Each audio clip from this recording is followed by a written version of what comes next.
Good afternoon, everyone, and thank you for joining us. Welcome to our series of interactive sessions, which have been designed in response to the COVID-19 pandemic. My name's Anita Jewett, and I'm a partner at Irwin Mitchell, and I'm hosting today's session. And I have pleasure in welcoming my colleague Shah Qureshi, who's going to be taking us through today's topic, which is covering the implications for employees returning to work. What adjustments are required before people can return safely. And I don't know about you, but at the moment there's sort of two questions at the top of everyone's agenda, which is when can people go back to work? And when they do go back, how is that going to look and how do we make it safe? So I do not specialise in employment law, specialise in a different area of law. So I'm really interested actually to hear what Shah has to say today.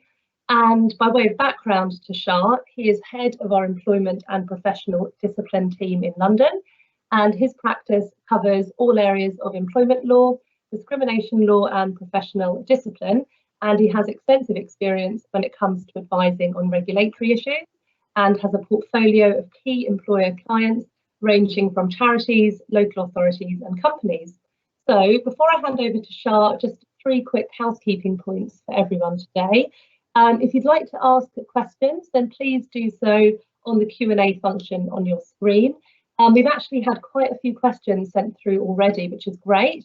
So thank you so much for those, and we'll make time for those at the end. And do send them through as we go along. We'll be recording this event and we'll send the recording out afterwards.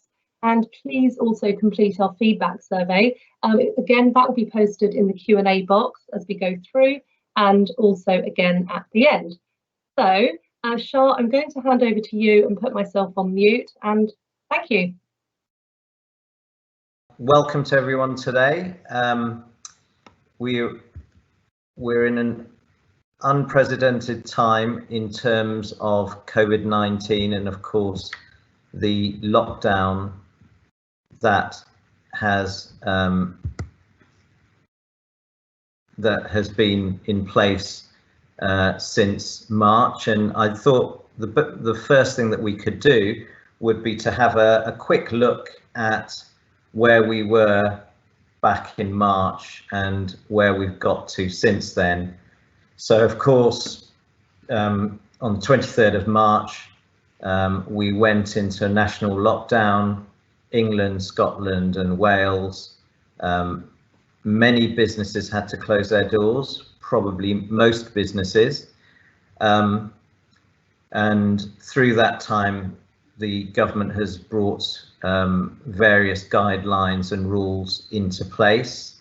On the 13th of May, so almost 4 months later, the UK businesses were advised that people could return to work, and certainly the PM gave a speech at that time to actively encourage people to return to work if they couldn't work from home, and if their workplace was allowed to open.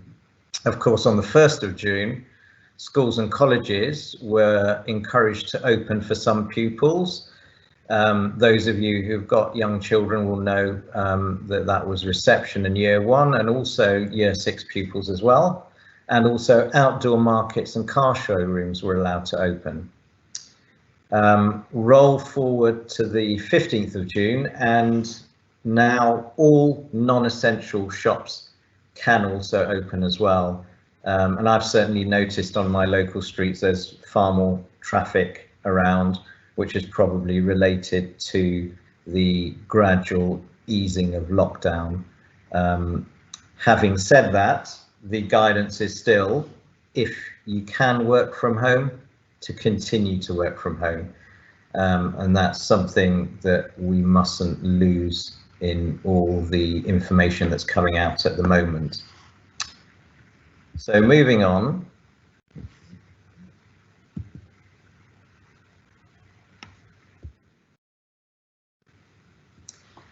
The first thing that any workplace needs to do in order to reopen is that they need to ensure that they're COVID secure. and there is guidance that's been produced by the Health and Safety Executive, and if you look on their website, hse.gov.uk, you'll be able to find a lot of guidance on the things that you need to do as an employer, and also from the employee's perspective, the things that your employer needs to do in order to ensure that it's COVID secure. And many of the things include things like deep cleans of offices, deep cleans of shops, PPE, provision of PPE, maintaining social distancing. There's a whole gamut of things that people can do in relation to that. There's also specific recommendations for particular sectors, and that applies to England only. And what you'll find on the Health and Safety Executive website, you'll find details of that guidance. I won't go into any detail now because it will probably take the whole of the session. So, but those are specific to construction and outdoor work, factories, plants and warehouses, laboratories and research facilities, offices and contact centres, so on and so forth. So if you look at that list, a lot of those workplaces are places where people tend to work in groups and tend to congregate together, and that's why there has been specific guidance in relation to that. But what I would say to you is, if you're an employer, have a look at that guidance. It's really, really important and very useful. If you're an employee and you're worried about anything, then again, please have a look at that guidance. So, moving on.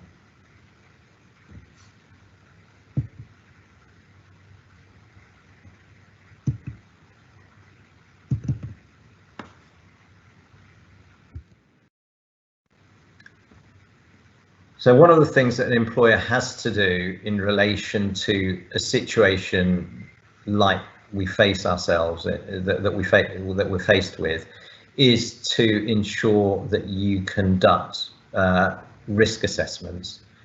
Those risk assessments must be done in consultation with employees. There are particularly two sets of regulations that can and will likely apply. The first of those is the Health and Safety Consultation with Employees regulations, and the other one is the Safety Representatives and Safety Committees regulations, and both of those regulations relate to the process that you need to follow in relation to consultation and reopening the workplace in this case, and the return of employees.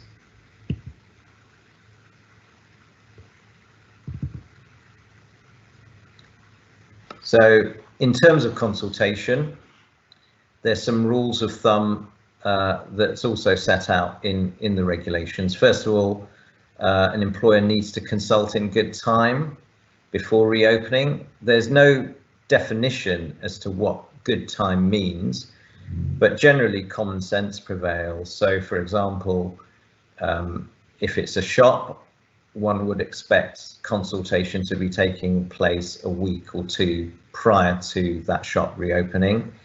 I know that's difficult when we've got a moving feast in terms of the announcements that have been coming out from government as to when places of work can open. But again, it's a sort of common sense scenario. The larger the workforce, the longer it's going to take to consult.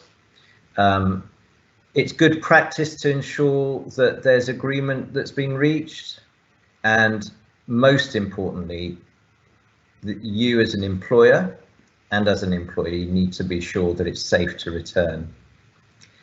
Now, this particular slide is focused on employees' rights, and this is the webinar was designed in that way, but a lot of this equally applies to employers.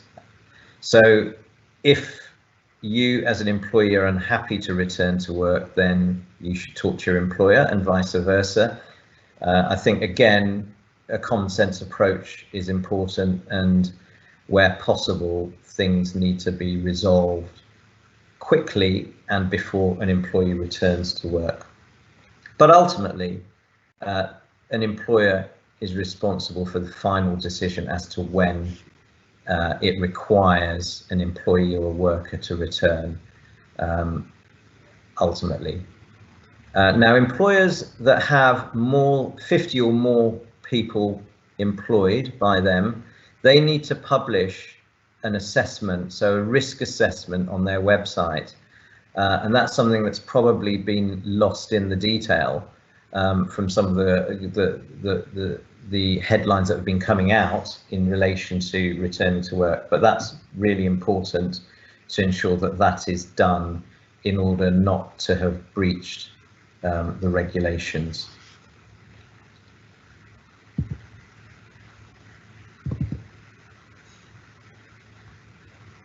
So one of the questions that we've been asked in our employment team in Irwin Mitchell is, well, what happens in relation to travelling to work? A lot of people, a lot of employees and workers understandably are worried about that. And the HSE's got some guidance on that, Health and Safety Executive, but it's very limited. And essentially what they say is that employers need to identify where people can travel alone in their own transport, and that's what should be encouraged, and also to ensure where possible that social distancing is maintained. Of course, that's not always possible. I work in London, and many businesses are based in London. There are lots of businesses in other metropolitan cities as well, and social distancing is nigh on impossible, particularly in public transport. And I know there's a question that's been asked around public transport, which I'll talk about later. So yes, public transport is problematic, and what the HSE say is that employees should be asked to consider all other forms of transport before using public transport. So again, look at the options, look at what's available. Can that person walk? Can that person cycle to work? Is there any way that you can facilitate them using their own vehicles? Those sorts of things need to be thought about. So moving on. Again, a common question that's been asked is a situation where an employer has asked an employee to return to work, but that employee doesn't feel it's safe. So the law, as it applies, is no different to when we weren't in this pandemic. So what the law says essentially is employers must protect the health, safety and welfare of all employees as far as is reasonably practicable. So essentially, if you're an employer, you need to go through that risk assessment. You need to work out how you can make your workplace safe. And the test there is whether you've done everything that is reasonable and practical to be done in order to ensure your workplace is as safe as possible. If you're an employee, then the law protects you from bad treatment, so detrimental treatment or dismissal, if you leave or refuse to return to a workplace in circumstances of danger. Now, the things that bad treatment can include things like disciplinary action or reducing pay. Now, it's got to be a case where the employee must reasonably believe, there must be reasons, cogent reasons, to believe that there is a danger that's serious and imminent. And that possibly could be a situation where there have been cases of COVID-19 in the workplace, and if there haven't been measures taken to ensure that the workplace has been rendered safe through things like deep cleaning, provision of PPE, then that is likely to be classed as something like that is serious and imminent. Now, also, that danger needs to be one where the employee couldn't take reasonable steps to avert the danger. So if you're an employer, if you bring in a 2-meter rule, you ensure that you've supplied hand sanitizer, provided PPE, masks and so forth, then if you can show that you've taken those measures, then it's probably likely, again, this is a moving feast in terms of government guidance, but it's likely that that's enough to ensure that there isn't a serious and imminent danger. So, moving on.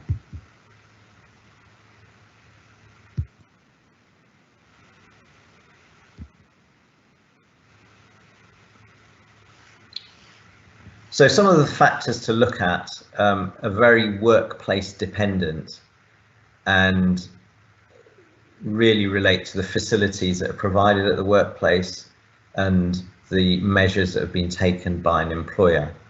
So one of the things that we've been asked many times is, well, we have a small workplace, we can't social distance in the way that the government guidance is proposing. If that's the case, then it's going to be difficult to ask employees to come back to work in such circumstances, because social distancing, of course, is one of the most important aspects of the guidance in order to avoid risk and the spreading of COVID-19. But there are other ways potentially that you could manage that as an employer. So, for example, you could have shift patterns whereby certain members of the workforce come in on a certain day, others come in on another day, so that you can actually work out a way where you can maintain social distancing. But the current government guidance is 2 meters. I know there's been talk about reducing that to 1 meter. At the moment, there hasn't been a decision in respect to that. We may well get something towards the end of this week on that, or possibly next Monday. The other thing is ensuring that there is a proper cleaning regime, such as the regular deep cleaning of shared surfaces, adequate washing facilities, which I've already mentioned, so accessibility to soap, hand sanitizers, and disposable towels. Another question to ask is the workplace exposing that employee to a higher risk, and has PPE been provided? So again, one of the workplaces where it's thought that the virus can be spread very quickly are gyms. Hence, there haven't been really any announcements, as far as I'm aware, that gyms are going to be opening imminently. And the reason for that is a number of things. First of all, the volume of people going in and out of gyms, the fact that people sweat a lot, the fact that they are using towels, so on and so forth. So gyms are regarded as a high-risk workplace. Sporting venues, again, when the virus first hit these shores, certainly when we think it hit these shores, a number of sporting events went ahead, even though there was talk about lockdown. Number of football matches, I think the Cheltenham Festival as well went ahead, where you've got hundreds to thousands of people. It's now understood that in those large groups of people, the virus can be spread quite quickly to many people. So again, sporting venues, football matches are starting the Premier League, which I'm looking forward to on Friday. but again, they're in closed venues, so I don't think we're going to see people actually attending sporting events for some time.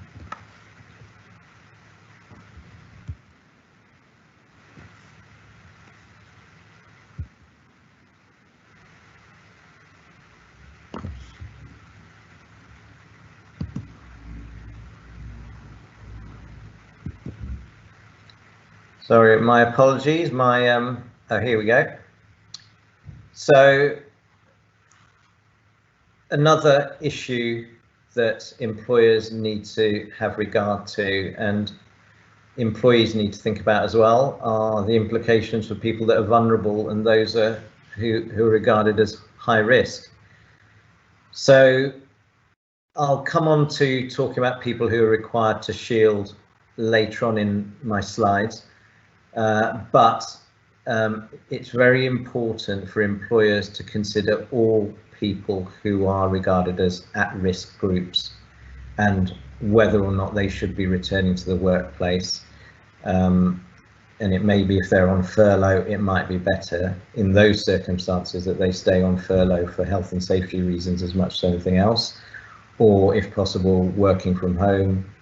And I'll come on to, so the vulnerable people are people, for example, of a particular age, and you'll see the demographic in terms of those, the government figures in terms of those people who sadly are catching coronavirus and are passing away as a result of having caught the virus. Of course, there's the over 70s, and then the over 60s and the over 50s, and gradually the level of risk goes down as you get to the younger age bands. But I think you've got to think about that, and you've got to have regard to that when thinking about whether people should be returning to work. And also the risk assessment that you conduct has to consider those types of issues. Again, also people with particular disabilities or particular medical conditions. So, for example, people with diabetes tend to be at a very high risk, and there are also other people, for example, if they've got certain chest conditions or respiratory disabilities. Again, that's something that you need to think about. Pregnant women are at very high risk, so again, you need to think about that, and it's absolutely important to err on the side of caution with regard to returning to work. And there has been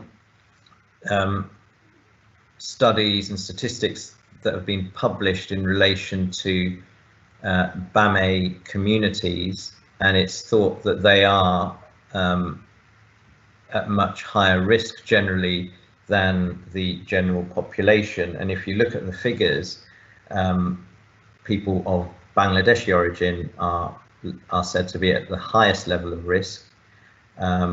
People from African and Caribbean origin are also at high risk, as well as other South Asian communities. So again, it's important to think about that when making a decision as to whether staff should be returning to work. And the most important thing, of course, is if they're going to return to work, you need to take measures to ensure that the workplace is safe for them. So, for example, it may be that they work in a particular part of a building in isolation from others. It may be that you maintain a slightly larger distance to other members of staff.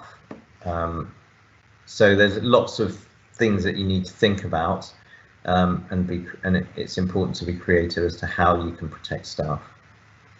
Now, anyone who has been advised to shield, now people have been getting notifications or letters from the NHS where they have particular medical conditions and they have been advised to shield. Now, those people must remain at home, and it's illegal. It's a breach of the law for a start. if you ask those people to return, and they are incredibly high risk. So it's really important, if anyone is shielding, they need to remain at home. That may be through working at home and working from home. It may be that they're furloughed already, or if they're not furloughed, then they are entitled to statutory sick pay, and you can claim back a percentage of that if you're an employer. I think it was 80%, but I can double check that in a moment.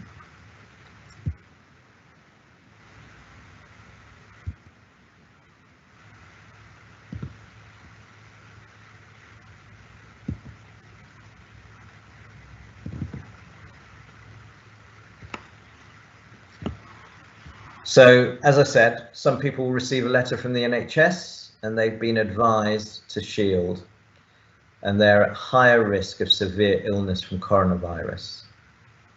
Now, the employee or the worker has also got a duty to immediately advise you as an employer, if you're an employer, that they've been told to start shielding. Now, in those circumstances, that employee or worker is advised to stay at home for at least 12 weeks. I mean, it may be, if you're an employer, you may want to ask for a copy of that letter for your records, and they should be able to provide you with that.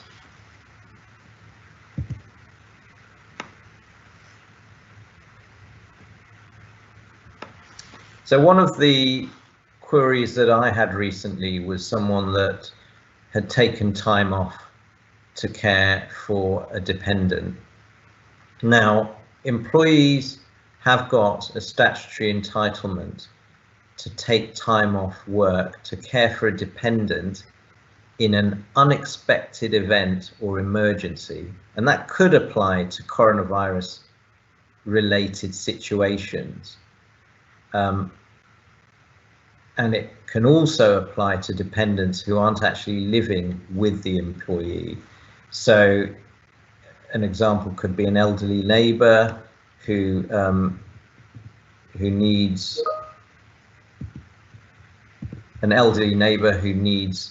help because they're restricted from going out, that sort of thing. Now, there isn't any right to pay, or there's certainly not a statutory right to pay in those circumstances where you are taking dependent leave, but certain employers will have a contractual entitlement. So if you're an employer and you have a policy on this, then you need to apply it in these circumstances as well. Now, the request to take time off isn't open-ended. It needs to be a reasonable amount of time, and it's meant to deal with an unexpected event or emergency. So, for example, it might be that someone has 2 days off in those circumstances, but then would need to take normal annual leave. Now, if the dependent is in the same household and had coronavirus symptoms, then the employee themselves are entitled to receive statutory sick pay. That's quite important to note.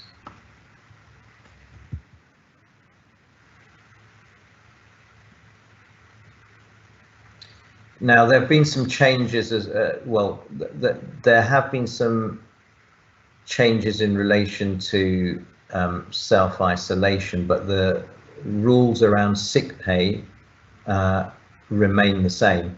So basically, from the 13th of March, employees and workers who self-isolate must receive statutory sick pay from the first day they were absent, if it's for one of those reasons that I've listed there.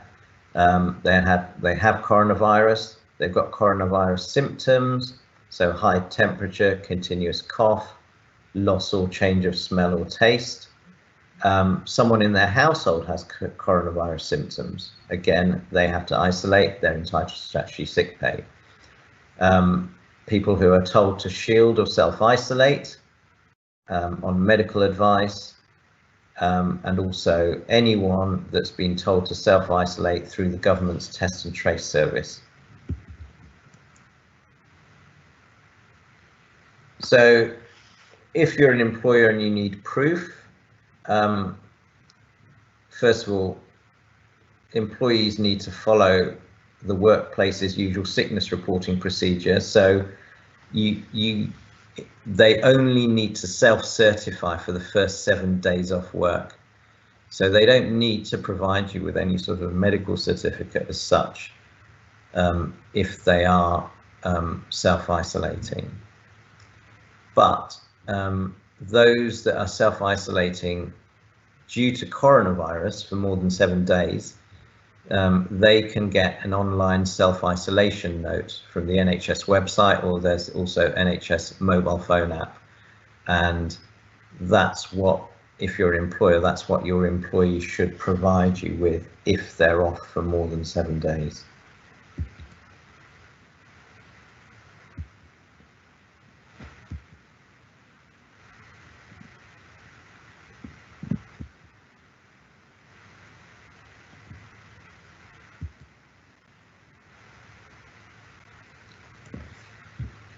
Now,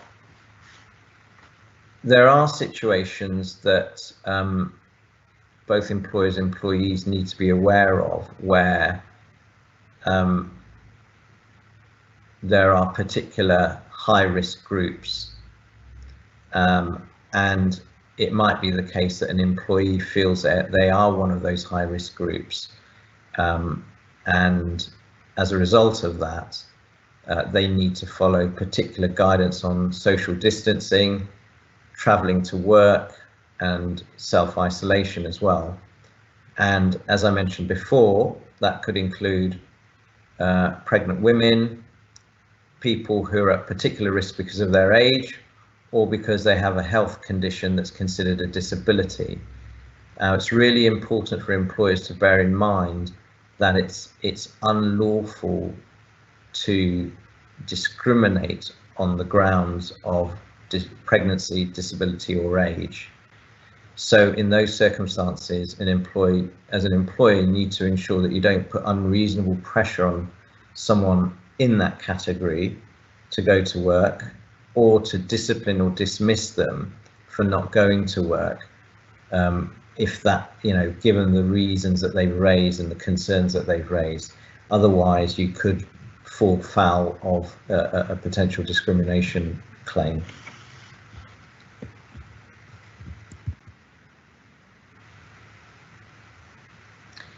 So, furlough, how long is a piece of string? Keeps changing, but let's see where we've got to now on the issue of furlough. So the scheme is now running from the 1st of March to the 31st of October. Now the current rules will continue to apply until the 30th of June, but then from the 1st of July, there is more flexibility. So workers can return to work on a part-time basis. So essentially what you'll have is a combination of being paid for the time that the worker or employee is working, and then then for the rest of the time the worker would be on furlough and would get the furlough level of pay. It's important to note that the scheme from the 1st of July is going to be closed to anyone who hasn't already been furloughed by the 10th of June. So from the 1st of July, no one can be put on furlough if they hadn't already been on furlough by the 10th of June. And that's really important to note.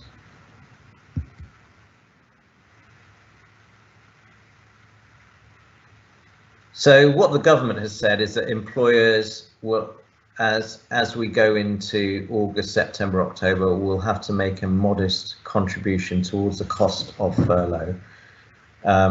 So from the 1st of August, the government will continue to pay 80% of the wage or salary, but note that that's subject to a £2,500 cap. But employers will have to meet the cost of national insurance and pension contributions.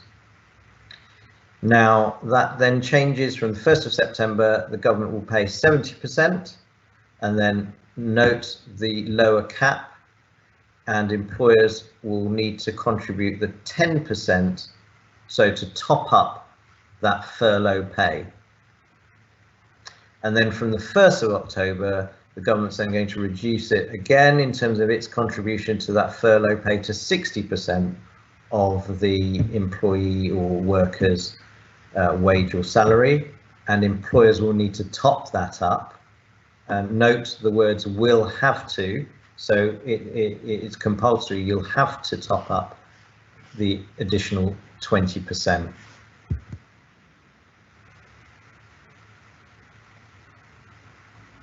So asking employees to return after furlough, you need to give the employee reasonable notice. You need to notify them in writing, and also the hours that you want them to return to, if it's the case that you want them to return on a part-time rather than full-time basis. And then you need to set out the terms and conditions that will apply for that part-time working. Essentially, they should remain the same, but prorated. And then you also need to explain the steps that you've taken as an employer to make that workplace safe. So again, going back to the whole risk assessment and ensuring that the workplace is COVID safe.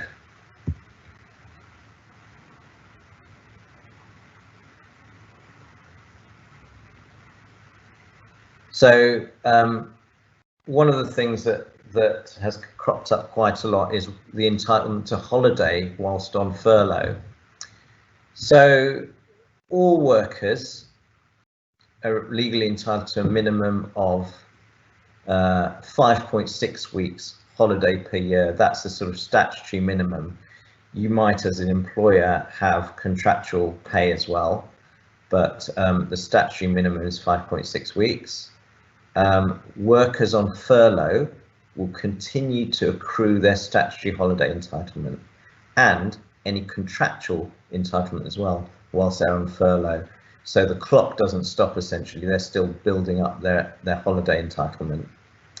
And workers on furlough can take holiday without disrupting the furlough arrangement. So that's allowable. And I know that some workers and employees have done that.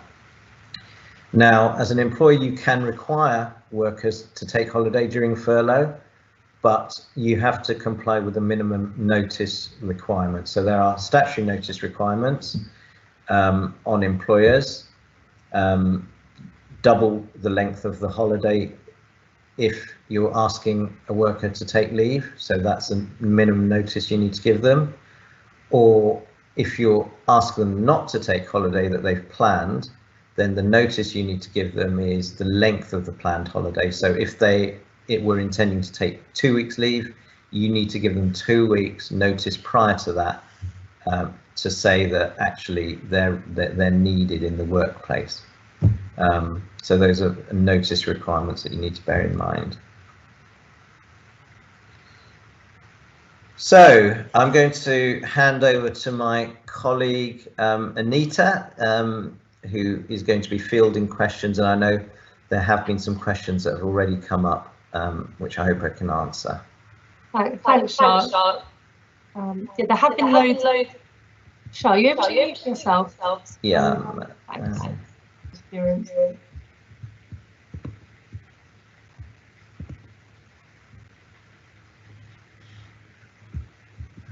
Sorry, the screen keeps them. That's okay. I'll press on. The first question is about public transport.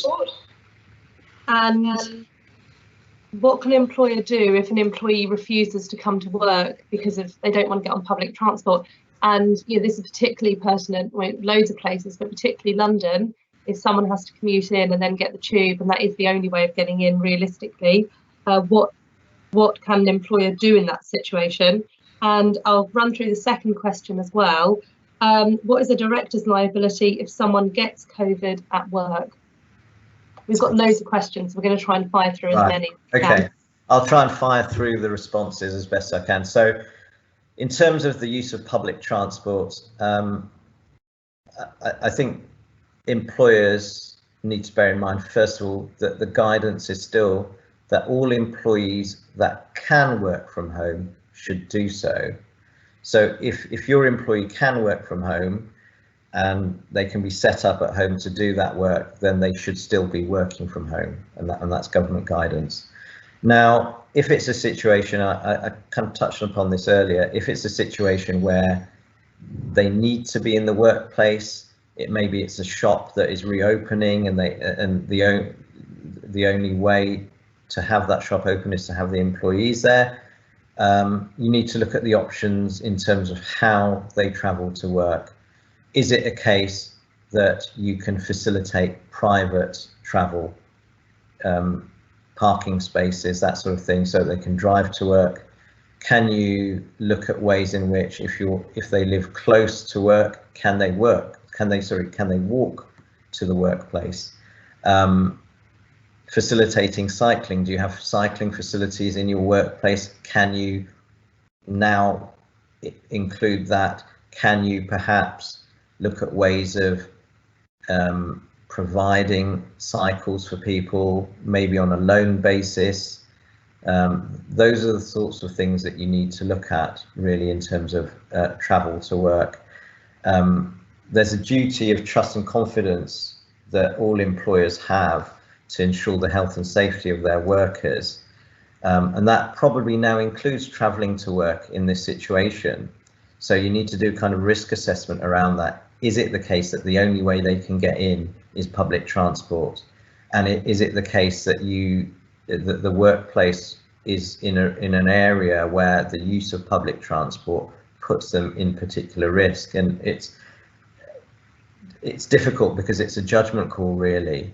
But I think certainly in this situation where we're talking about public transport, you need to err on the side of caution. The other thing is the provision of masks.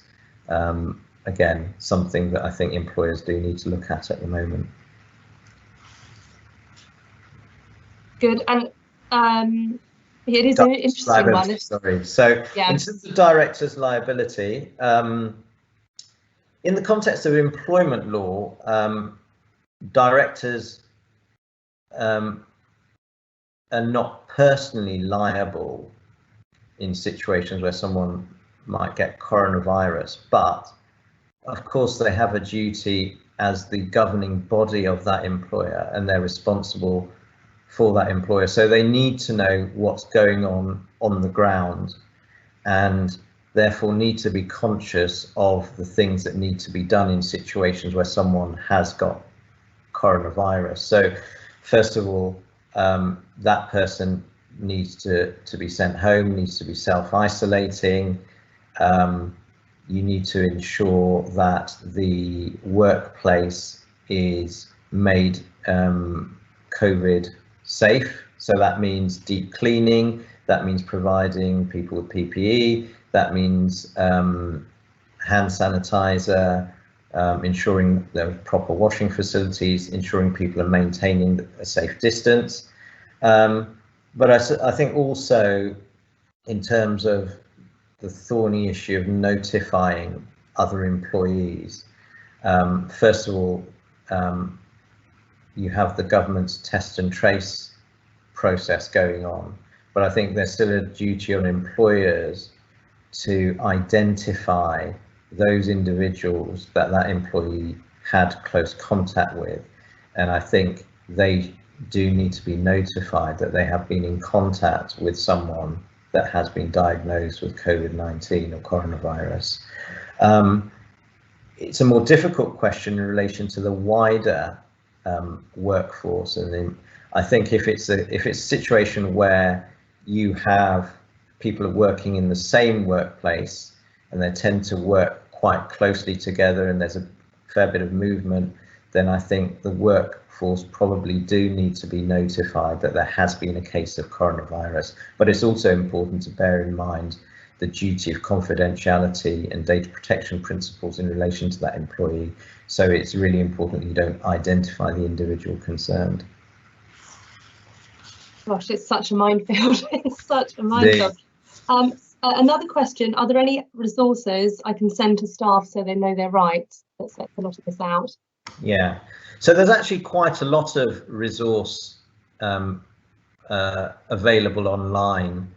ACAS, the mediation body, have got a really good coronavirus hub, which gives advice to both employees and employers, and also talks about practical solutions to a lot of these problems. I know we've been talking about the letter of the law today, but I think a lot of this is about common sense and working out what works for you as an employee, what works for you as an employer. So, so I think it's really important that we sort of deal with that in a very practical way.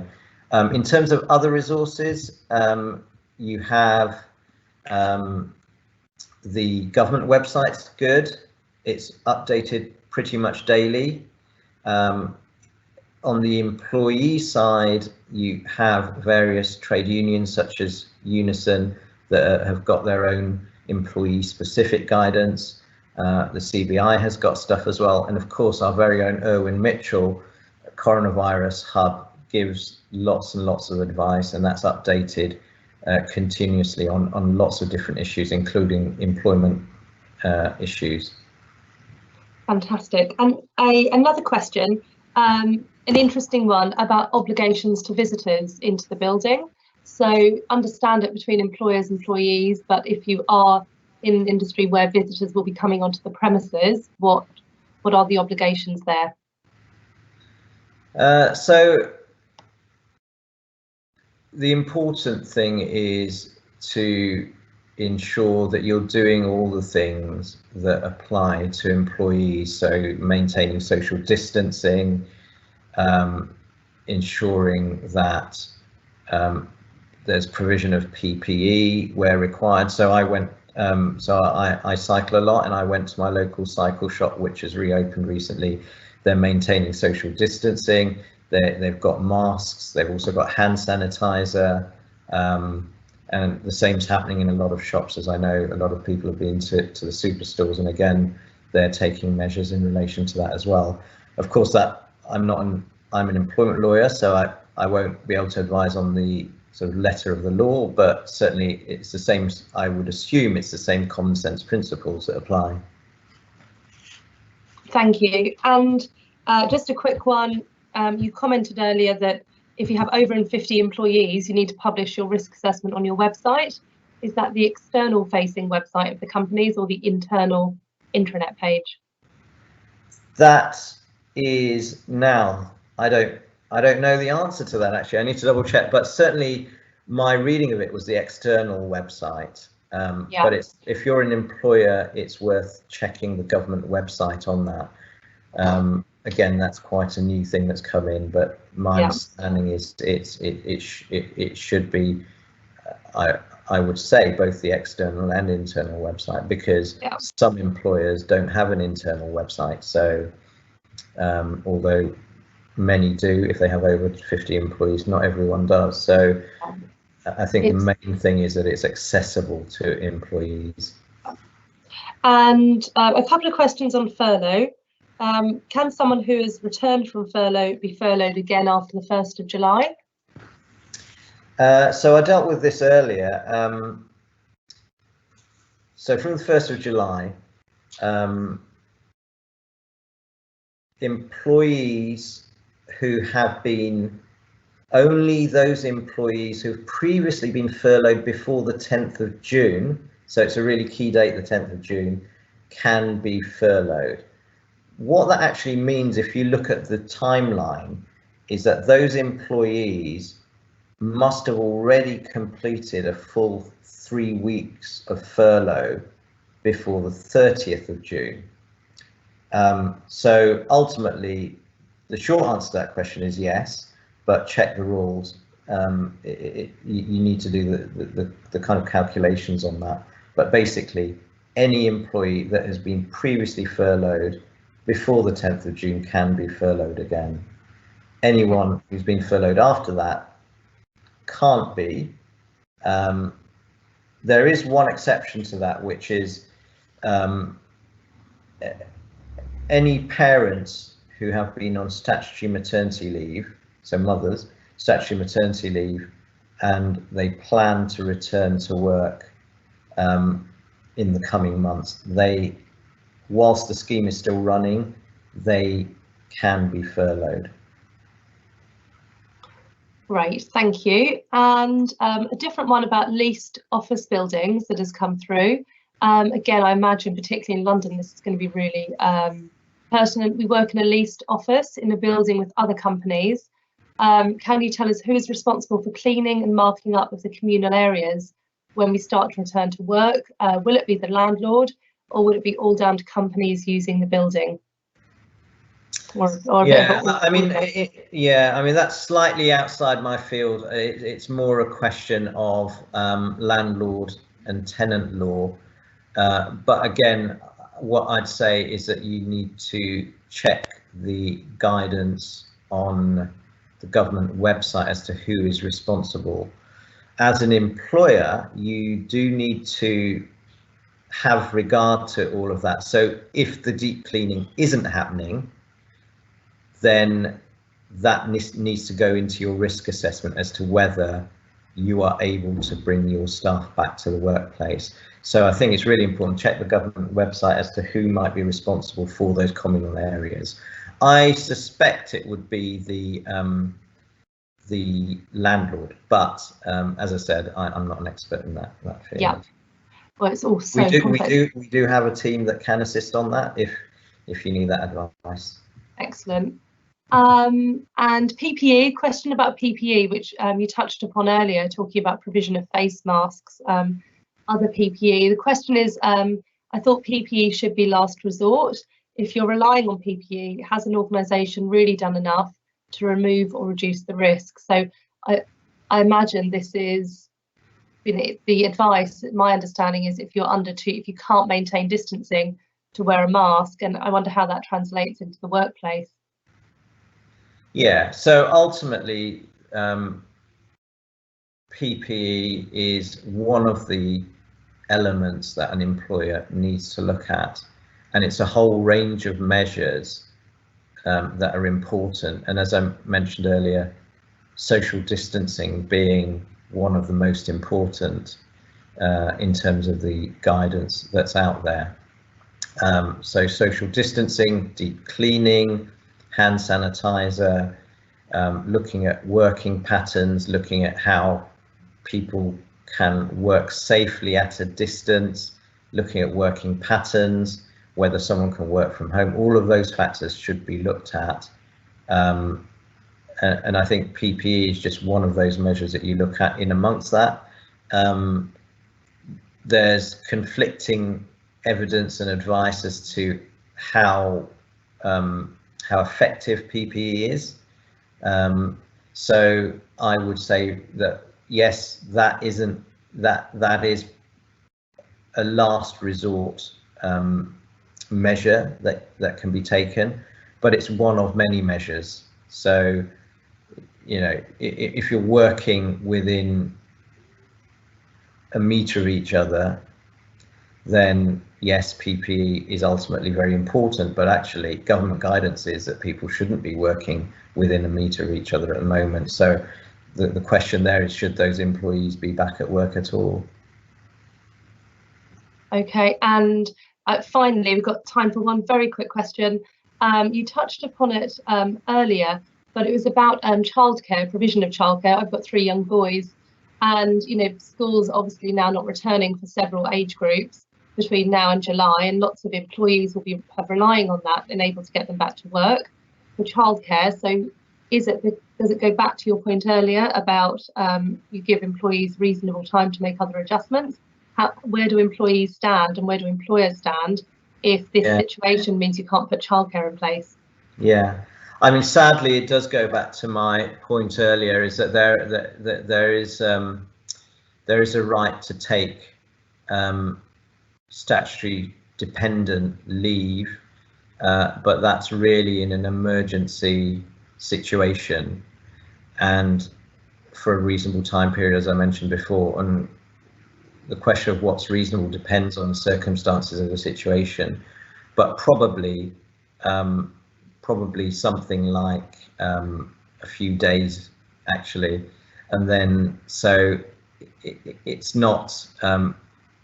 I don't think the government's really dealt with that problem effectively, but I think it's important wherever possible that the employer is flexible and look at all the options, including things like working from home, reduced hours for a temporary period, flexible hours, all that sort of stuff really. Yeah, fantastic. Gosh, thank you so much for taking us through all of that.